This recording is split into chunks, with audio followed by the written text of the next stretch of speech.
السلام علیکم ورحمۃ اللہ وبرکاتہ۔ آج ہم فرائض وضو کو سیکھیں گے۔ وضو کے اندر 4 چیزیں فرض ہیں۔ اگر ہم ان چاروں میں سے کسی ایک کو ترک کر دیتے ہیں، چھوڑ دیتے ہیں، تو ہمارا وضو نہیں ہوگا۔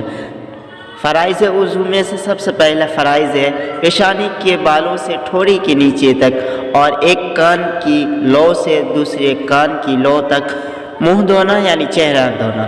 مکمل چہرہ دھونا، پیشانی کے بالوں سے ٹھوڑی کے نیچے تک ایک کان کے لو سے دوسرے کان کی لو تک دھونا فرض ہے۔ نمبر 2، دونوں ہاتھ کہنیوں سمیت دھونا۔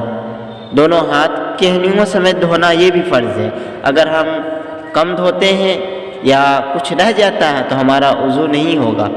نمبر 3، چوتھائی سر کا مسح کرنا، یہ بھی فرض ہے۔ نمبر 4، دونوں پیر ٹخنوں سمیت دھونا، یہ بھی فرائض وضو میں سے ہیں۔ اگر آپ کو ویڈیو اچھی لگی ہو تو چینل کو سبسکرائب کریں، ویڈیو کو زیادہ سے زیادہ شیئر کریں۔